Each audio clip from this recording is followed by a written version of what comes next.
Quiero arrancar en este caso con Dante Leguizamón, secretario de la CODEUPI, que nos acompaña aquí. ¿Cómo le va, Dante? Gracias por venir. No, muchísimas gracias. Un gusto estar compartiendo con ustedes. Gracias, gracias. También nos acompaña Carlos Pérez Cáceres, él es periodista. ¿Cómo le va? Gracias por venir, Muy Carlos. Bien, muchas gracias por la invitación. Gracias. Un placer.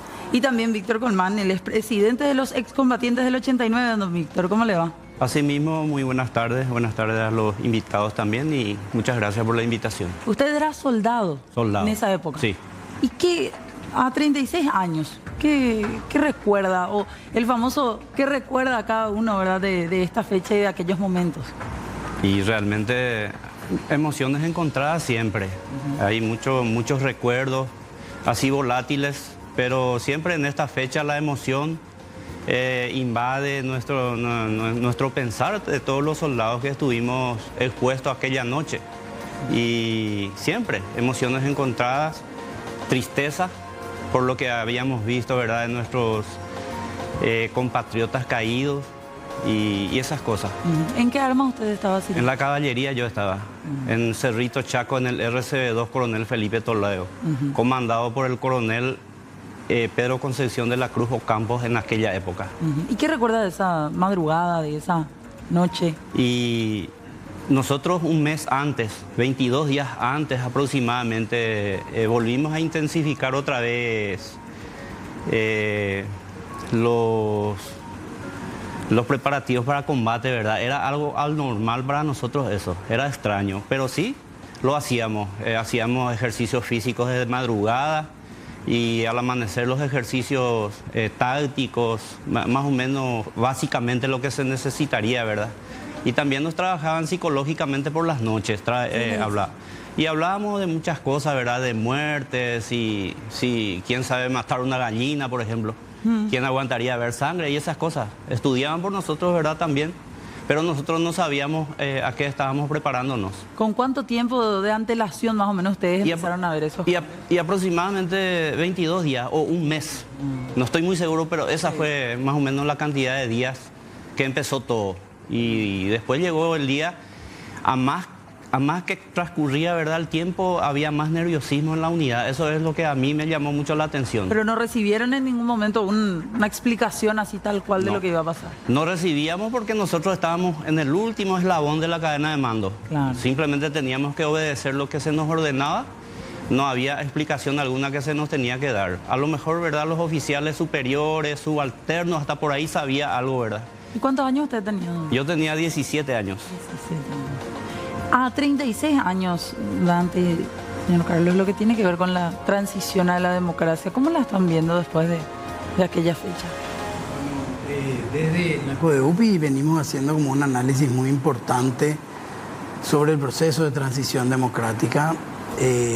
Creemos que en este momento en nuestro país estamos retrocediendo en materia en general, primero de discurso, pero también de actos concretos, ¿verdad? O sea, estamos en un momento político muy complejo debido a los deberes que no hicimos durante este proceso de transición democrática, que fue discutir con profundidad lo que ocurrió durante la dictadura, que fue mirar efectivamente cuál es el impacto de la dictadura en los distintos campos, y ahí podemos hablar en los campos de corrupción, en el campo del narcotráfico, que hoy también fue como un tema muy importante, lo infiltrado que está el narcotráfico en nuestros poderes del Estado, y también en recordar efectivamente lo que fue vivir la dictadura y levantar efectivamente los valores de la democracia, ¿verdad? Estamos en un momento de relativización del discurso de la democracia, del discurso de los derechos humanos, y eso desde los actores principales del gobierno. Y esa es una preocupación muy importante a 36 años de la caída de la dictadura. Entonces, estamos en ese proceso de repensarnos y volver a contar de manera diferente también esos procesos, porque hoy tenemos una gran mayoría de jóvenes que no nacieron durante la dictadura, con 35 años, 36 años, ya nacieron en el proceso de transición democrática, y que es necesario que podamos, ya que en nuestro Estado efectivamente en los currículums de educación no se ha metido, no se ha debatido efectivamente sobre esos temas, estamos en ese proceso de empujar esas discusiones y de poder contar lo que ocurrió para que hechos como lo que ocurrió en la dictadura no vuelvan a pasar. ¿Por qué cuesta tanto incluir esto dentro de la educación? Estamos totalmente rezagados en ese aspecto. Es como que hay un corte allí dentro de la materia misma, ¿verdad? Cuando hablamos de la historia paraguaya en las escuelas, colegios. Y tiene que ver con que el golpe fue un golpe de timón y no un golpe profundo. Tiene que ver con que las mismas personas y el mismo partido político, muchísima gente vinculada con la dictadura de Stroessner, continuó en los espacios de poder político y en los espacios de poder económico. Claro. No se han roto no se rompieron las estructuras de poder fáctico, ni la del narcotráfico, ni la de la corrupción, y mucho menos, bueno, la del Partido Colorado, metido en todos lados y de la forma que es como se ha llevado adelante la política históricamente en Paraguay. Carlos, usted tiene varios libros publicados sobre memoria, sobre todo lo que tiene que ver con el estronismo también, ¿verdad? Sí, hay 3 tomos que son entrevistas a los protagonistas, ¿verdad?, de todo el proceso de lucha contra la dictadura. Dirigentes obreros, dirigentes de la izquierda, dirigentes de los partidos tradicionales, estudiantiles, donde se trata de incluir un poco esa mirada que normalmente la historia tradicional nunca le dio ningún espacio, ¿verdad? Claro. Y bueno, y hay un último libro que escribí que es justamente tratar de explicar cómo Stroessner llega al poder, ¿verdad? Toda ese proceso largo de autoritarismo durante la época de Morínigo y cómo muchas cosas que ocurrieron en esa década del 40 fueron muy favorables para que haya una oposición, tanto tradicional como la izquierda, muy débil, muy debilitada, y muchas facilidades para que el ejército pudiera cumplir con un objetivo que algunos dicen que ya desde hacía tiempo, desde el 36, se habían fijado como que ellos deberían ser el sector que gobierne el Paraguay para darle otra fisonomía, ¿verdad? Pero en estos libros lo que yo trato un poco de incluir es a aquellos otros protagonistas, ¿verdad? Y todo el proceso de violaciones, así como estaba explicando antes, de las violaciones a los derechos humanos. Cómo eso cumplía un papel no solamente individual represivo a un individuo, sino cómo eso ejercía un papel muy importante en el campo ideológico que hacía que la sociedad de repente no quiera involucrarse, los partidos no tenían capacidad como para insertarse dentro de lo social y entonces cada vez se le hacía, no digo entre comillas, fácil a la dictadura para gobernar durante 35 años. ¿Y qué tuvo que cambiar?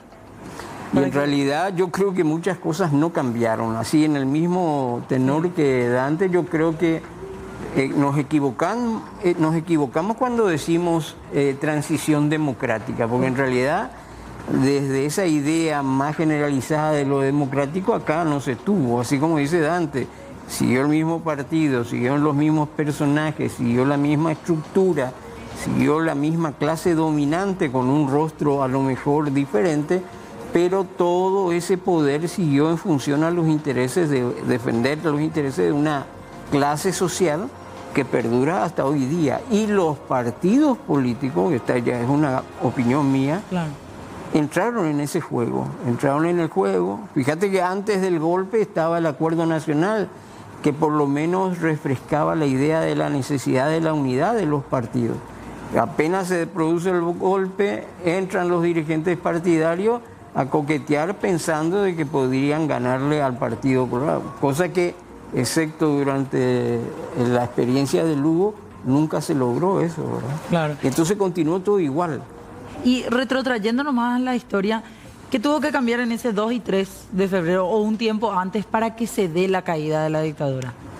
Yo creo que hubo muchos factores internos que permitieron la división del propio Partido Colorado, la posibilidad de los partidos tradicionales de juntarse y tener ese instrumento del Acuerdo Nacional, el despertar del movimiento obrero con el MIT, posteriormente la CUT, el movimiento estudiantil, fueron muchos elementos internos así como ese proceso de apertura que se dio en Uruguay, en Brasil, en la Argentina, y mismo un poco antes esa política de los Estados Unidos que no fue fundamental, pero que tuvo su efecto de la defensa de los derechos humanos, Jimmy Carter y posteriormente otros, ¿verdad? Fue una conjunción de elementos que, si bien yo por lo menos creo ni veía ni soñaba que se iba a dar el golpe, que ahora mucha gente dice yo ya sabía una semana antes o 10 días antes, no sé. Bueno, para mí era una cosa sorprendente poder estar esa madrugada con un grupo de amigos tomando cerveza y escuchando algunas radios, sí, y festejando de entrada lo que se soñó no solamente en nuestra generación, sino muchas otras generaciones. Pero esa conjunción de elementos, de factores internos más lo externo, hizo posible algo que parecía imposible desde mi óptica, ¿verdad? Claro. ¿Y se puede contabilizar cuántas personas, cuántos camaradas de ustedes perdieron la vida? Porque creo que eso es una cuestión que nunca se terminó de aclarar, ¿verdad? No. En realidad nunca se tocó ese tema. El Estado paraguayo ni ningún gobierno nunca dio una explicación, por lo menos en cuanto a los números, ¿verdad? Sí figura en el Panteón de los Héroes una cantidad de 41 fallecidos. Eso es lo que oficialmente tenemos. Sí. Y después, por conversaciones con camaradas, ¿verdad?, sostenemos que podría haber más muertos. El problema que tenemos aquí es que nadie tampoco se aparece y reclama ningún fallecido, ningún familiar desaparecido. Y por eso nos mantenemos en ese 41 fallecidos nosotros. Pero eso también es importante para un Estado, un momento tan histórico, ¿verdad? Llegar a sacar esas cuentas claras también, Dante, ¿no? Sí, totalmente. Es responsabilidad del Estado poder ser suficientemente transparente con relación a lo que ocurrió efectivamente en el golpe. Hablábamos que de esos 41, aproximadamente 30 son soldados recién antes de empezar el programa. Y 11 aproximadamente civiles, digamos, ¿verdad? Pero sí, por supuesto que es responsabilidad del Estado tener eso bastante bien registrado, ¿verdad?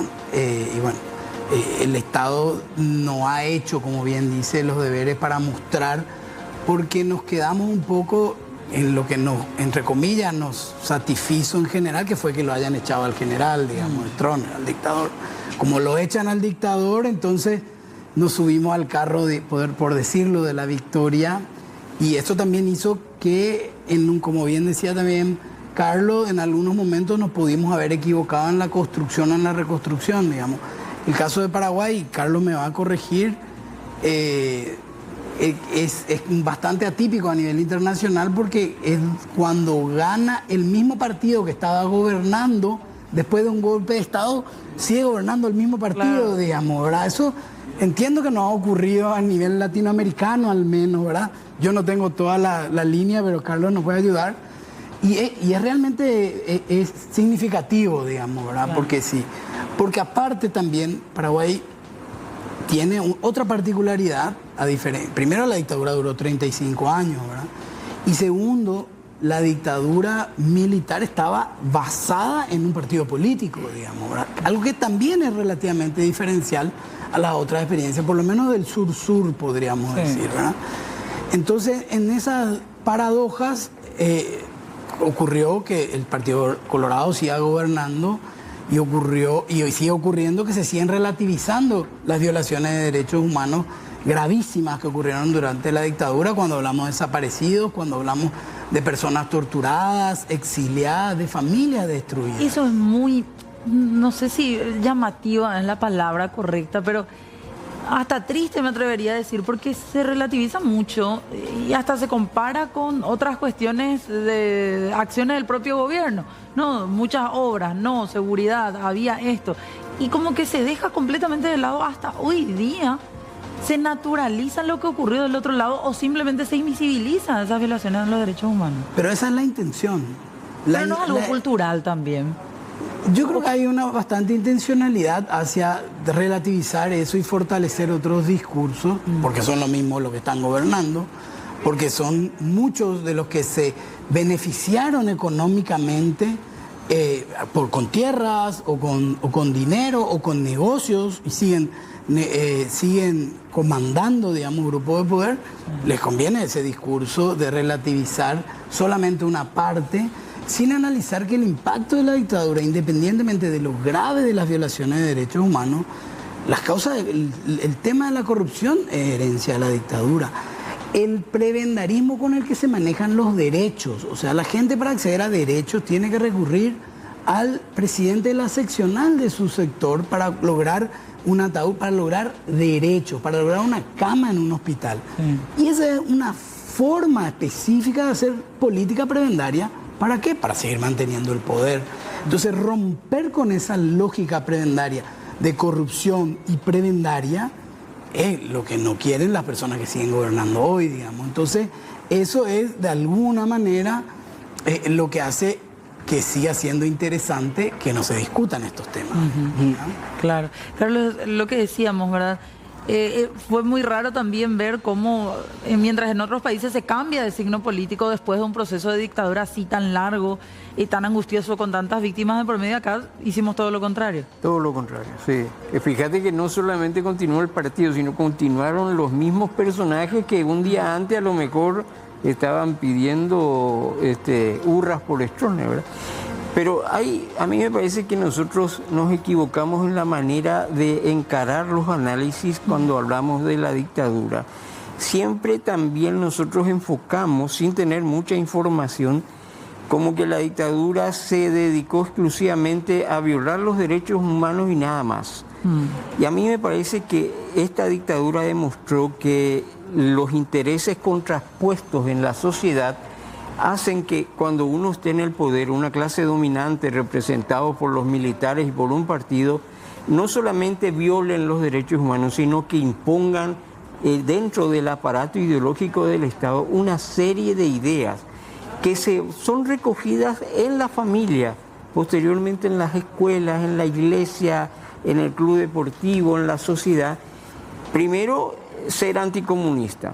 Sí. Eso entraba, pero así como agua en mi casa cuando llueve, ¿verdad? Así. Después la cuestión antiizquierda. La oposición lo único que quiere es traer anarquía, ese discurso contra los liberales, contra los febreristas, contra el mopoco. Eso en 35 años modeló la mente nuestra, y acordé, no podíamos... yo por lo menos provengo de una familia opositora, entonces en casa no había drama de hablar, pero me imagino que en la gran mayoría de las familias no era posible eso, porque si vos eras un joven rebelde, a lo mejor, no sé, te enviaban al Chaco o alguna de esas cosas, ¿verdad? Claro. Entonces, para mí es importante entender que la política primeramente es como un conglomerado de elementos donde se hace uso del aparato ideológico y del aparato represivo. Cuando el aparato represivo ya no puede estar permanentemente en funcionamiento, hacen uso del aparato ideológico, no como una cuestión así meditada o ahora que entre no, claro, sino como una cuestión que se trabaja conjuntamente, ¿verdad? Entonces, en este modelo de análisis es que nos equivocamos no solamente los militantes de los partidos tradicionales o de la izquierda, sino toda la sociedad. Los medios mismos, ¿verdad, Carlos? Los medios. Fíjate que ABC, hay un compañero que escribió en una revista que aparecía afuera que decía que ABC iba a ser la representación de la nueva clase gobernante, mucho antes que ocurra el golpe, y acertó, porque Zucolillo, bueno, ABC fue Zucolillo, Saba y otros, ¿verdad? El propio general Rodríguez, dicen que... Pero los medios no te daban casi espacio hasta más o menos 3 o 4 años antes de que caiga la dictadura, no daban espacio a una oposición progresista, te voy a decir, ¿verdad? Porque los partidos tradicionales tenían sus propios medios a lo mejor, pero no salían de un análisis así que era, bueno, esperemos las próximas elecciones, protestemos por estas violaciones. Y en cambio los sectores progresistas buscaban el nexo con la sociedad, con el movimiento obrero, con el movimiento campesino, con el movimiento estudiantil. Los intelectuales cumplieron un papel muy importante, pero la prensa fue un sostén de la dictadura durante muchísimo tiempo. Posteriormente tuvo sus crisis, ¿verdad? Que eso se reflejó con el cierre de ABC y con el cierre de otros medios, ¿verdad? Pero la suspensión de Última Hora y de Diario de Noticias creo que era. Pero en líneas generales, esos periódicos llegaban a las casas nuestras con un mensaje que era favorable a que no hagamos quilombo. Claro. Fíjate que a veces, esto es lo último que digo, a veces en 1969, cuando vino Rockefeller y que la gente salió a la calle, hizo un editorial diciendo cuidemos la paz. Plena defensa de la dictadura. Y además de eso también post dictadura creo que nos quedamos, como decías, con ese discurso nada más de un lado de la historia, y no hablamos también de esos abordajes que quizás se hacían y que hasta quedaron en la sociedad paraguaya como un pensamiento otra vez de ese temor, ese jaque de la izquierda, del comunismo. Es algo que permanece incluso hasta ahora. Claro. Y hasta se ve afianzado en estos últimos tiempos también por las líneas de las corrientes que van apareciendo en Sudamérica. Sí, totalmente. Sigue siendo funcional ese discurso. Sigue siendo funcional el discurso plano y el discurso sencillo de van por los derechos o por mis niños, sin poder profundizar. Porque de vuelta eso tiene la intencionalidad de que nosotros no miremos críticamente la realidad, digamos, y nos han preparado, entre comillas, porque nuestro sistema educativo nos prepara para no ser críticos, nos prepara para no profundizar la mirada, y si no profundizamos siquiera la mirada con relación a nuestra historia reciente, tan dura como es la historia de la dictadura y que nos dejó un Estado funcional a sus intereses, si no podemos profundizar ahí, profundizar sobre derechos humanos, profundizar sobre diversidades, profundizar sobre esos temas, cuesta muchísimo más, digamos. Claro. Cuesta muchísimo. Y en el ámbito castrense, después de la caída, ¿cómo se tomaban estos temas, Víctor? Y en realidad sería muy difícil responderte todo eso, ya que, como sabes, yo era apenas un soldado más en las Fuerzas Armadas, pero sí, solía escuchar, ¿verdad? Comentarios, solía ver, observaba algunos movimientos, ¿verdad? Y totalmente de acuerdo con estos señores que están diciendo, no desapareció absolutamente nada. No. Todo siguió siendo igual en las Fuerzas Armadas, funcionaba todo el mediatismo, algo así, todo seguía igual. Era igual, no cambió absolutamente nada. ¿Usted hasta qué año estuvo? Y yo estuve desde el 88, septiembre del 88, hasta septiembre del 89.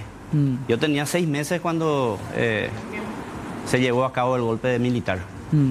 Y había varios compañeros también que estuvieron en esa época con los que todavía tienen contacto hasta ahora. Ahora estamos aglutinados en asociación, estamos 940 y entre ellos todos los compañeros o los camaradas que estuvieron conmigo estamos en contacto. De hecho, acá en piso están 2 que fueron tanquistas también, del mismo pelotón de la caballería del RCD2, están 2 conmigo acá ahora.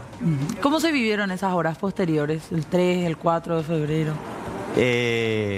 Con mucha tensión, con mucho miedo, muchos habladurías, que vendrían mercenarios contratados por Stroessner desde Brasil, que la artillería se movería otra vez, los tanques que no descansaban iban y venían en Cerrito Chaco y venían a quedarse apostados en el primer cuerpo de ejército por muchísimos días, tal vez meses, ni se dormían en los cuarteles. Estábamos siempre con el miedo, con el jaque y con las órdenes de estar alerta, y nos conformábamos en pelotones, hacíamos retenes, cubríamos todo el perímetro de las unidades. O sea, no fue felicidad posterior, fue el fue temor felicidad. constante. Y este es algo muy casero, pero tengo acá en la garganta que quiero decir. Pensábamos que nuestra calidad de vida iba a mejorar, nuestra calidad de alimentación, y eso duró apenas 2-3 días. Después ya todo fue igual. Dentro de la propia fuerza. Dentro de la propia Fuerza Armada, en el trato con los soldados. Continuó todo igual. Continuó todo igual. ¿En qué, por ejemplo?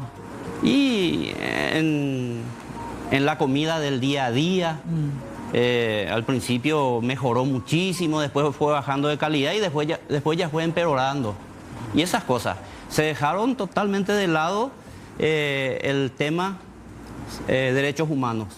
Derechos de civiles paraguayos prestando servicio militar, todo fue igual que la dictadura. Absolutamente no cambió nada. Y años después, ya habiendo salido de las fuerzas.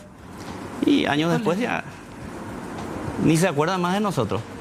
Ya somos ya civiles, ya hemos servido. Sí. Como dijera un camarada mío, ciego a consecuencia del golpe de Estado, que estuvo en el escolta presidencial, Orego ya ando servivemos, y siempre dice eso cuando nos encontramos. El famoso les desecharon, ¿no? Sí. Ya después. Así es. Hay muchas víctimas así que quedaron con Muchísimas. con heridas, lesiones. Muchísimas. Voy a mencionar dos casos en especial. Uno que está acá en el barrio Santo Domingo de Asunción, Hermógenes Belloso, el que participó del intento de secuestro del general Stroessner en la casa de Ñata Legal, que está severamente dañada en el cerebro. Daño cerebral severo. Después de... Todo el tiempo vivió, hasta hoy día vive con eso, su familia sufre eso, compra los remedios, la Fuerza Armada ni el Estado nunca le dio un geniolito. ¿Como consecuencia de qué? ¿Qué le pasó a él? Eso no sabría decirte técnicamente, pero estuvo en la ráfaga de ametralladas que hubo cuando los soldados de la escolta cubrían la retirada de Stroessner y los de la caballería entraban sin saber que Stroessner ya no estaba más ahí y empezó una balacera. Ahí creo que hubo 2 muertos. Sí. Y entre ellos, él, según la psicóloga Graciela Cuellar, fue por el susto. Daño cerebral severo tiene. Es una criatura. Nunca, y además era futbolista, jugaba bien al fútbol, jugaba en el Club Nacional y fue arreado en contra de su voluntad. Gente que quedó ciega, me decías también. Sí, Juan Carlos Almada de la ciudad de Upané. Ciego a consecuencia de refilones de bala. ¿Y otro tipo de daños que sufrieron, cuáles fueron? Y hay muchos heridos en la pierna, muchos con platino y el daño psicológico que no se ve, pero que absolutamente podría decirte que hasta yo lo tengo.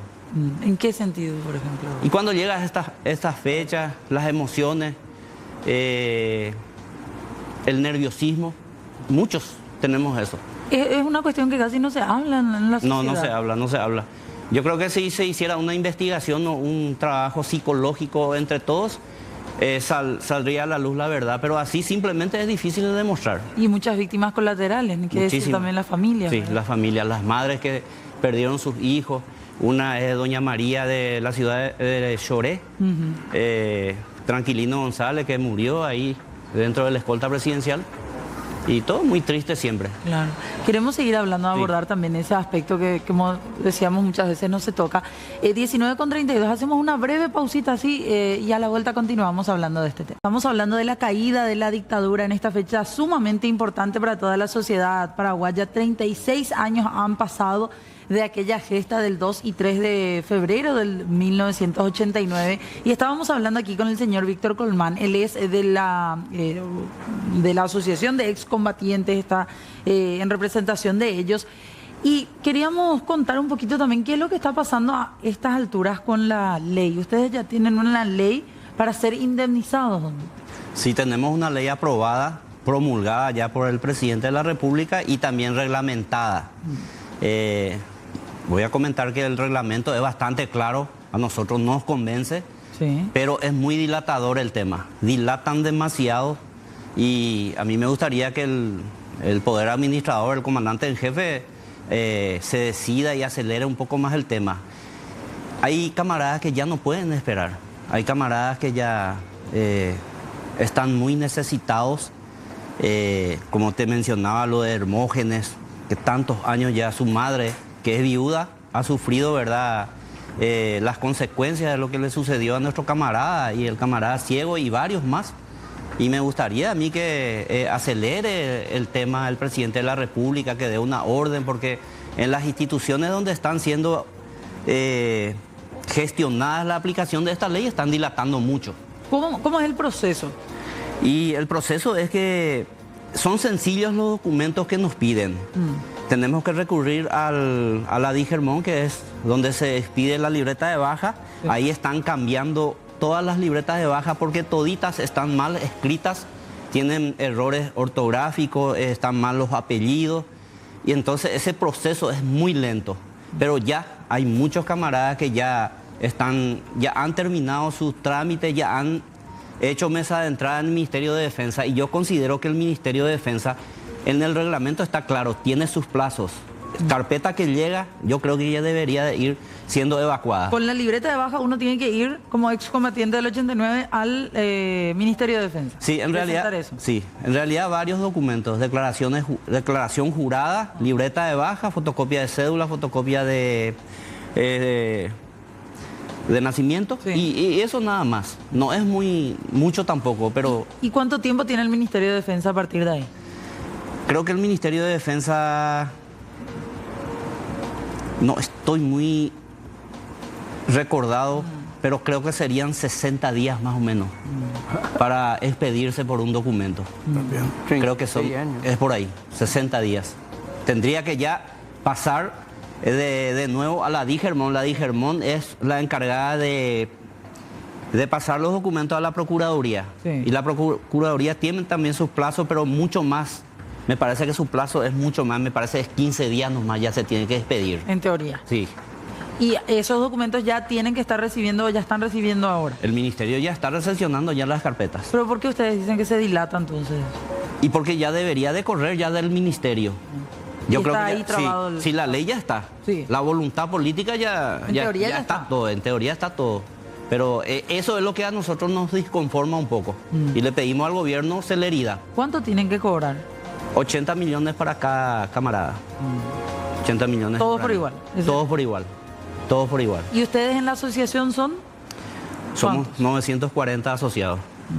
¿Cuántos soldados más o menos se estima o cuántas personas se estiman que estaban en el 2 y 3 de febrero? Aproximadamente 2.500 soldados serían los que han participado, considerando las unidades que participaron. Claro. Y en el reglamento está clarísimo. En el reglamento figura las unidades que se enfrentaron aquella noche. Sí. Son carpetas que van recibiendo el Ministerio de Defensa, pero también hay camaradas, ¿verdad?, que están en otras unidades que estuvieron en el interior, que acercan su carpeta, y en esa parte también no es muy claro el tema. El gobierno no se pronuncia, no es tan claro. Están recibiendo todas las carpetas. Ojalá que se haga bien el trabajo y se haga justicia en forma para nosotros. Claro, porque ¿hace cuánto ya que están aguardando? Muchísimo tiempo. Muchísimo. Esta es la tercera ley que prosperó. Nosotros la asociación fundamos en el 2013, septiembre del 2013, y desde esa fecha estamos luchando hasta hoy. Y ni hablar de lo que decíamos, esa violación también abiertamente de adolescentes que estaban tomando las armas. Ustedes estaban en uno de los tanques, decía Don Víctor. Sí, yo soy conductor de tanque, pero esa noche yo no participé como conductor, vine como fusilero. Directo. Había una desconfianza, no sé qué fue lo que pasó esa noche. Los soldados, hay muchos soldados que iban a venir conduciendo los tanques hasta Asunción, pero se fue una cantidad de oficiales y suboficiales de la caballería a tomar los tanques. No sé, no nos tenían confianza, no sé. Entonces yo tuve que venir como fusilero, pero yo figuro ahí como... desde que me bajé al cuartel me instruyeron para manejar tanque cascabel. Y ¿Y cuántos años tenía el más joven que usted conoce? el más joven. En la escolta había uno de 13 años. Nosotros tenemos 13 años. 13 años. Y allá en nuestra unidad había 14 años, los más jóvenes. 14, 16, 15, toda la mayoría hasta 16 años. Tomando ya la... Clara violación de nuestros derechos. Claro. Porque la ley 569 no permitía eso. Pero el régimen nos obligaba a eso. No te escapaba. O te arreaban o te vas por tu propio medio, pero inducido por esa presión que ejercía la dictadura. Claro, que es también algo, ¿verdad?, de lo que no se menciona Sí. demasiado, de la cantidad de niños que se vieron afectados también en sus derechos. Sí, hoy justo estaba viendo una de las publicaciones de una organización que trabaja derechos de la infancia y la adolescencia, la CEDIA, y que trae algo que realmente muchos no nos planteamos, ¿verdad? Es que los niños y las niñas han sido víctimas gravísimas de la dictadura, y no solo soldados que de 14 o 13 y 17 años que han participado del golpe, sino también muchísimos que quedaron huérfanos o Claro. inclusive personas que fueron detenidas siendo niñas y niños durante los procesos de represión de la dictadura, ¿verdad? Sí. O sea, realmente visibilizar también un poco de lo que decía Carlos, algunos espacios que no siempre se visibilizan y que está muy bueno poder repensar y mirar la historia para rescatar historias, vivencias y violaciones de derechos humanos que han ocurrido durante la dictadura. Claro, Carlos. Claro, no, coincido plenamente. Esto de visibilizar, fíjate que preguntaba sobre por qué todavía el Ministerio de Educación no da lugar a... Hay como varios intentos en libros, te voy a decir, gente que escribió y sin embargo no se da posibilidades para que uno pueda de repente poder mostrar otras ideas, otras imágenes de lo que fue la dictadura, porque yo creo que de alguna manera esa idea de Stroessner asesino y todo está como otra vez muy naturalizada, como decías vos, y hay que mostrar los efectos, por qué, cómo, dónde, cuándo. Y eso es un trabajo que hay que hacerlo todos los días. Y si tuviéramos ese espacio en el Ministerio de Educación, se facilitaría muchísimo más, ¿verdad? Porque además de un contenido nuevo, se puede plantear metodologías de discusiones diferentes, ¿verdad? Fíjate que uno... Sí, claro. Uno de los elementos que siempre jugó en contra de la participación de la gente es que desde la década del 30, para facilitar fechas, hasta la caída de Stroessner, el debate, la discusión no fue un elemento que sea utilizado por los partidos y por la sociedad. Queda todo así, no hagamos quilombo, no hagamos problemas, qué sé yo, vas a entrar vos como diputado, tranquilo, listo. Y eso hace que hoy en día, cuando nos planteamos algún debate o alguna discusión, de repente se toma como que es algo personal, ¿verdad? Y ese es un aspecto, la falta de debate, la falta de publicaciones donde se critique, la falta de tener un sentido crítico de lo que uno hace, ¿verdad? Y eso no va solamente para el poder dominante, sino también para la oposición. En la izquierda hay, y en los partidos tradicionales, muchas experiencias en que los jóvenes que venían con un discurso diferente eran expulsados. Pero creo que eso se mantiene lastimosamente hasta ahora, ¿verdad? Esa falta, ¿cómo hacer frente a esa falta de pensamiento crítico que parte desde la educación hasta el día a día? Es como que algo que quedó una herencia tan nefasta de esa época. Sí, quedó. Yo creo que quedó, y más ahora en que, exagerando, ¿verdad? Y que no se tome mal esto que voy a decir, hacemos una militancia desde internet, desde los medios estos, ¿verdad? Entonces, qué sé yo invito a un acto, aparecen 5, 10 y bueno, nos volvemos.